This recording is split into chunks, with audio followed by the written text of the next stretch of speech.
All right, let's get right into it. Welcome, resilience leaders and executives, to this explainer on transforming crisis data into true operational discipline.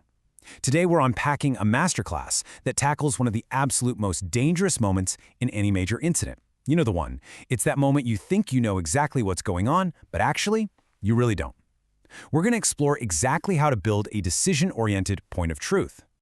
So, here's our roadmap for today's explainer. We'll be covering the shared reality illusion, defining a point of truth, the 7 fields of discipline, synchronizing for value, a quick 15-minute exercise, and finally, governing visible uncertainty. All right, part 1, the shared reality illusion. Imagine stepping directly into a crisis command center with a company called Nexora. It's 1:10 p.m. Now, consider the severe contrast we have here. On one hand, their sleek, beautifully designed crisis dashboard promises that 1,240 units are available. Good news, right?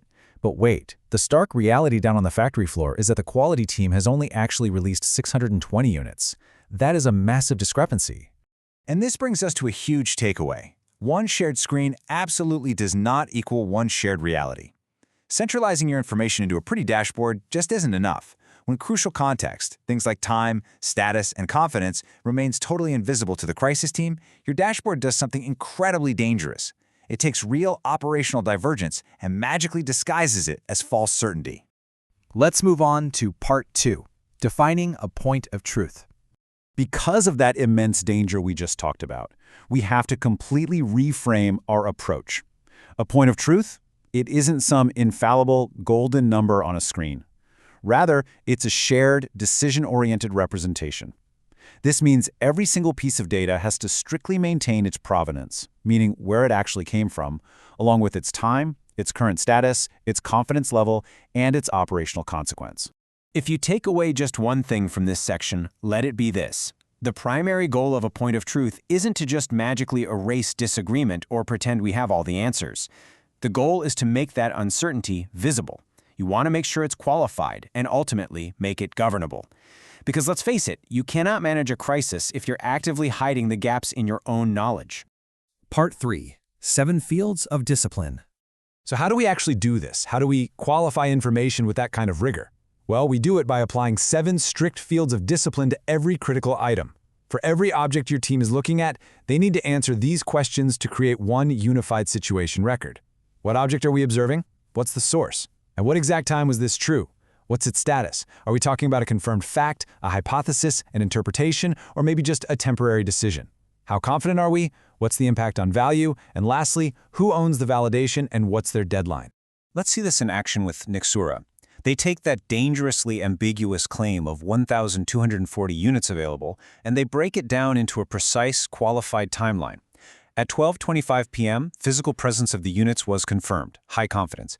At 1:05 p.m., exactly 620 units were officially released. Again, high confidence. But what about the remaining balance? Well, actually, that's merely an interpretation right now. It has limited confidence, and there's a strict validation deadline set for 1:30 p.m. You see how that completely changes the conversation? It literally transforms blind trust into a governable timeline of facts and temporary hypotheses. All right, part 4, synchronizing for value creation. Now, we have to connect all this heavily structured data back to actual delivery. Because, in a crisis, information is only useful if it helps you assess a capability, an obligation, or a pending decision. You have to start from the value to be delivered. Think about it. Why does warehouse management system recovery even matter? It matters specifically because it contributes to order preparation. Why do we care so much about temperature evidence? Because that evidence is what authorizes batch releases. Your point of truth has to show exactly what the organization can deliver under what specific conditions and with how much confidence. And time is absolutely your most critical variable here. Not every piece of information updates at the same pace. Look at this sequence. You might get new evidence at minute 0. But by minute 15, an IT recovery might completely change the situation. By minute 30, a local operational decision alters the workflow. Suddenly, confidence shifts at minute 45, and a massive trade-off is looming right at minute 60. You have to constantly synchronize your validity horizons. It's the only way to maintain coherence between your capabilities, the actual crisis, and your ultimate decisions. Which brings us to part 5, a 15-minute exercise. Now, I know this might sound like a massive administrative headache, But let's walk through a rapid exercise you can literally do with your team today. Step 1. Pick just one critical capability and the specific info conditioning its next decision. Step 2. Record those 7 fields we just discussed: object, source, time, status, confidence, impact, and owner. Step 3. Ask the relevant owners to confirm or challenge every single field. And here's the real secret to this.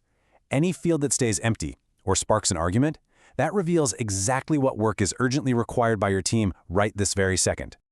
I really want to assure you here, you don't need a perfect multi-million-dollar software framework to begin doing this. Just start with one record.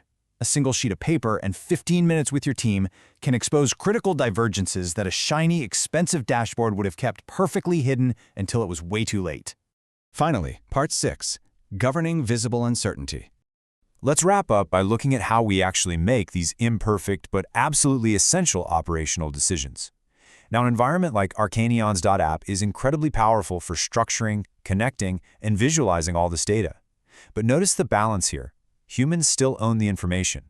A tool supports coherence, sure, but it never ever replaces your human data owners or their critical, on-the-ground judgment. And that brings us to a vital question. Tomorrow, Nexora is going to have to make some critical business decisions without knowing everything. They won't have absolute certainty. No one ever does. But their point of truth will show them exactly what is confirmed, what remains highly uncertain, and precisely when their current decisions have to be reviewed. So the question is, are you prepared to do the same? Visible uncertainty absolutely can be governed. Once you strip away the false comfort of a simplified dashboard and you make that uncertainty visible and categorized, you are finally empowered to truly lead through the chaos. Thank you so much for joining me for this explainer. I really challenge you to run that 15-minute exercise today and ask yourself, if your current dashboard can lie to you in the first hour of a crisis, what other truths in your command center desperately need questioning tomorrow?